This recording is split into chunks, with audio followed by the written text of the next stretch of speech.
Why do these cars keep coming out with the same defect even after all our reports? Arjun muttered, staring at the endless line of vehicles rolling off the assembly line. His voice carried frustration, but beneath it was fear, fear of failure, fear of being stuck. Arjun was a young engineer at the car factory tasked with improving production efficiency. For weeks, he had been buried in spreadsheets, reports, and endless meetings. Yet the same problem kept surfacing: misaligned doors on certain car models. His managers wanted answers, but Arjun felt lost.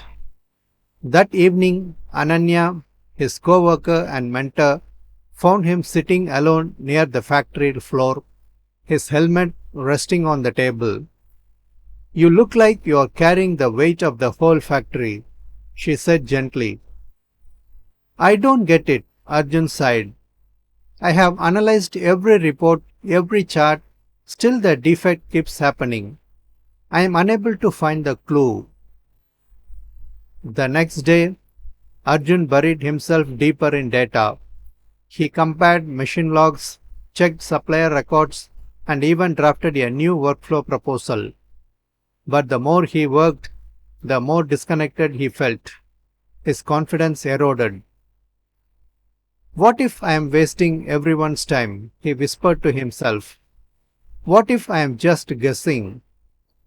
The factory noise around him felt louder than ever. The clanking of tools, the hum of machines, the chatter of workers. Yet none of it made sense from behind his desk. He was drowning in numbers but starving for clarity. That evening, Ananya walked him back to the assembly line. Arjun, do you know what Gamba means? She asked. He shook his head. It's a Japanese philosophy. Gamba means the real place, where the actual work happens, where truth lives. Toyota built its success on this idea. Toyota managers practiced Gemba walks, visiting the factory floor to observe the processes and identify inefficiencies in real time. By being present where value was created, Toyota could detect defects early and implement practical solutions instead of relying solely on reports. Workers were encouraged to share insights during Gemba walks, fostering collaboration and respect for people, a core Toyota principle.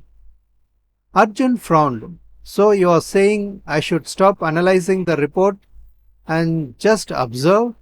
Exactly. Ananya smiled. Reports are useful, but they are not reality. Reality is here, on the floor, with the people and the machines.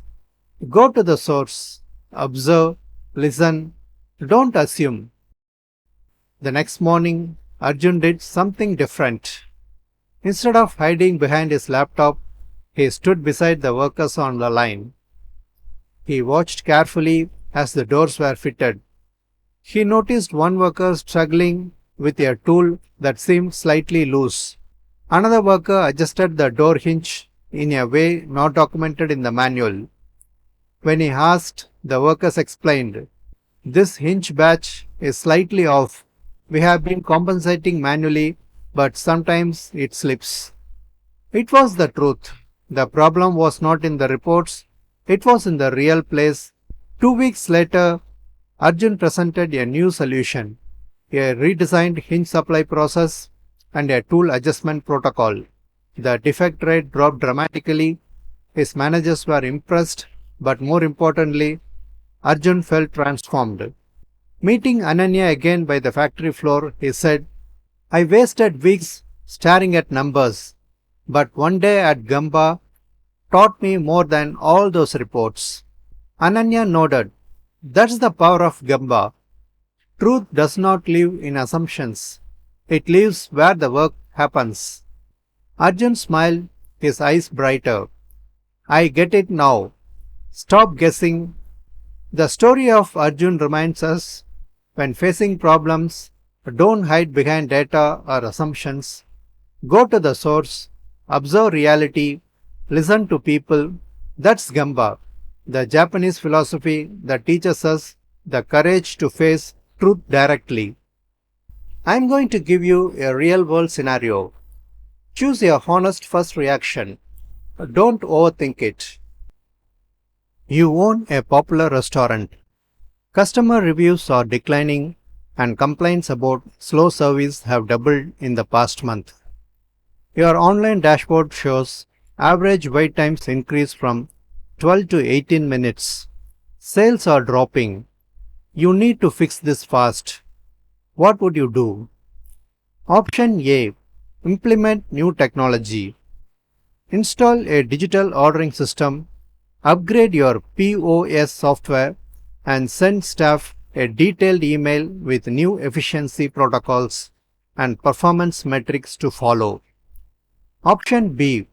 Hire a consultant. Bring in a restaurant efficiency expert who will analyze your operations remotely, review your processes, and deliver a comprehensive report with recommendations in 2 weeks. Option C. Work a dinner shift. Put on an apron tonight. Work alongside your servers and kitchen staff during the busiest hours. Observe every bottleneck and talk to employees about what's really slowing down things. Comment A, B, or C and discover what it reveals about your leadership style. Check the description below to decode who you are. Thanks for watching. Have a great day.